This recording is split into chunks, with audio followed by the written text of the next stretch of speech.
Alright everyone, aloha, and welcome to part 13 of the Half-Life 2 Let's Play. Today we are trying to aim to enter Nova Prospekt. There's a couple of guys hanging out here. So this is like a mini base. We're gonna find out about the bugbait and how we can use that to our advantage. It is rude of us to commune by flux shifting in front of those whose portal inputs are impaired. Yes. This part was annoying. I walked up the hill, okay?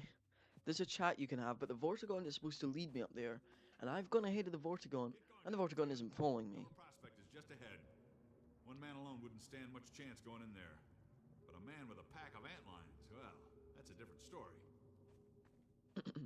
See, I'm here, I'm like, where's the Vortigon guy?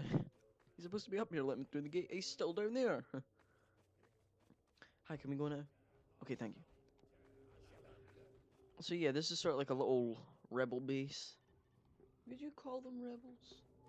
Because last time I was calling them refugees, but that's because Barney called them that in the beginning of the game. I'm just flicking through to the Half-Lifers section. Oh, here it is. There we go. Citizens. The freemen They're called citizens officially. Follow freemen. So apparently they're honored by our presence. But we're going to... We never need to attack antlions again. In this game. This bug bait, right? It's fantastic. And you never need to use it either after this. Of theropods. Attend now and learn to shepherd antlions with the so-called bug bait. Bug bait, yes. We know the name. So now these lights have come on. Sorry if my voice is thrown around a bit, I'm sorry. See, they smell the bug bait. Like, you never have to. You can throw it and whatever antlions are there will go towards that area. If you throw it at certain enemies, they'll attack that certain enemy. Which I honestly think is useless. Because they automatically attack enemies that either hurt Dr. Freeman or hurt them. Hurt Doctor? Hurt Gordon Freeman. I'm not G-Man. Dr. Freeman. Or the Freeman, or whatever. Freeman. I'll call him Freeman. I'll call him Gordon. I'll call him whatever the anyway. So yeah, you throw it. I find it useless. They'll attack them anyway. If they attack Gordon, or if they get attacked. I do this accidentally here. He's supposed to tell me that when you press the secondary trigger, it'll go and Gordon will squeeze it. And they'll follow you. I never use this. They'll just automatically follow you when they've got nothing to do. All in all, it's pretty pointless. The only reason they give you this is so you can get into Nova Prospekt with a few antlions, because there's defense. They'll most likely die there. You'll get one left. But I know in this playthrough, when I got to Nova Prospekt, they were all dead.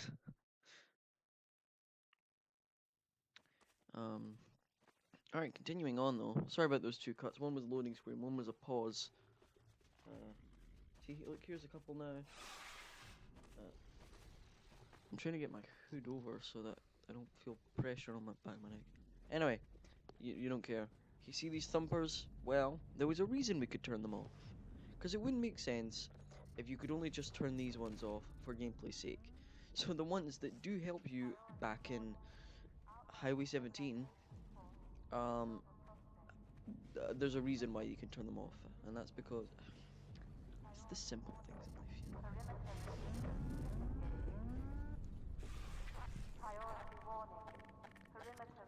Anyway, the most annoying part about this, I actually did try it here just to show it off, but normally I don't use it. It's pretty pointless. I mean, if they're too far away, look, he's just automatically going for him, and he's miles away from him. If they get shot at, or if they shoot at you, normally they'll immediately go for them. So there's really no point. But I can see why it's in there. Alright, I get it.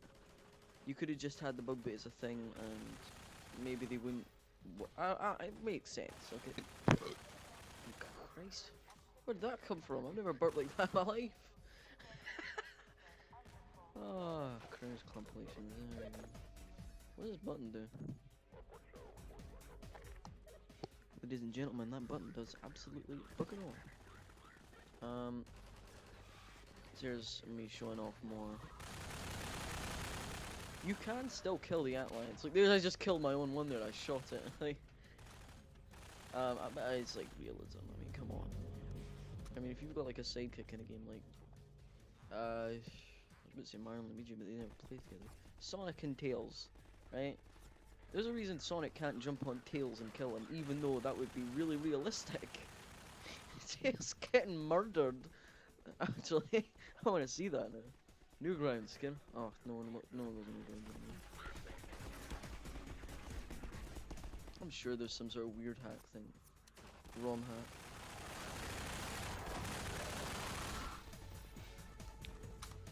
So,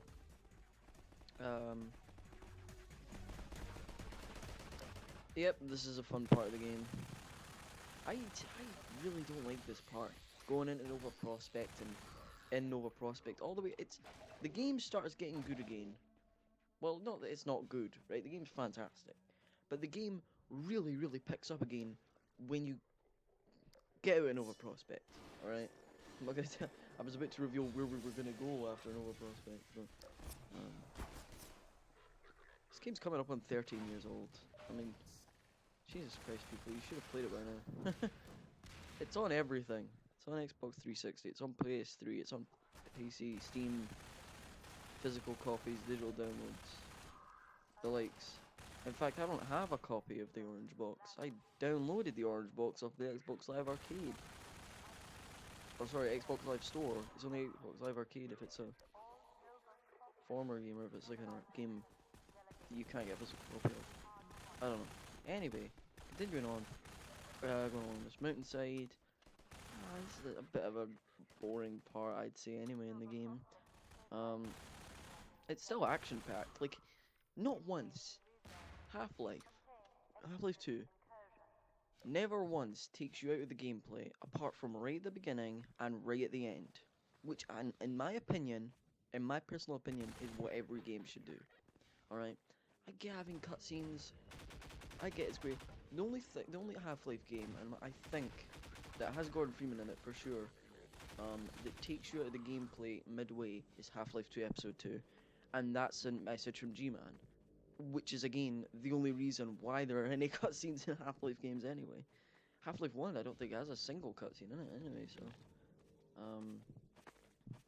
but in my opinion that's what every game should do. But I get it, having cutscenes is a great thing. It gives the player some time to I don't know, grab a drink, sit back. But isn't that what pause is for? Isn't that what loading screens are for? Although it's not what loading screens are for, but in my opinion, if I've got a drink I want to drink, ironic, well, what else can you do with drinks? Whenever there's a loading screen in this game, people complain that in Valve games there's a lot of loading screens. Honestly, why complain? Just get yourself a beverage whenever there's a loading screen. And there you go. You just got a free drink. It's a free sip of your drink. Whatever. I was using the zoom technique there that I mentioned, I think last part? I don't know, I've recorded like 3 parts today. Which is something I said I wouldn't do originally. But I got to the point where I'm like, I just want to get them all over and done with so I can move on to Half-Life 2 Episode 1. And then after that I might take a break from Half-Life 2, even though there is only one game left, so. Well, I mean, there's 3 episodes. They announced 3. So guys, after that we'll be moving on to Half-Life 2 Episode 2, then 3, then, you know. I think I died here, that's why there was a cut. Shh, I mean, there were loading screens, you know. Oh. So, seems Nova Prospect's getting invaded by zombies. Actually, you can see here some of the guard towers in Nova Prospekt. But I think this episode's pretty short in spell, Jesus. Must only be about 12 minutes. Because I've got to the point where I'm doing like 18-minute episodes when it gets to the last part, but... Yeah, annoying thing that happened with the last part, wait, how many outlines are there? Because I think I said yeah, that cut was nothing. Don't worry. I did die about 3 times here. Because it's hard. And my opinion is, or my recommendation, don't spend your time trying to snipe down the guard towers. Just make a run for it. Kill these guys are tricky here. I almost died here. I was panicking for my life. I don't know how I didn't die, but I ran over a health kit and I was just like, I was gonna say pro player really softly into the mic, but then I realised that the come off as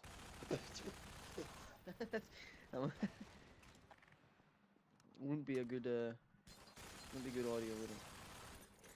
For some reason, these simple windows take a lot of bullets to smash. When we smoke, no, it's not reference that. Let's just not go there.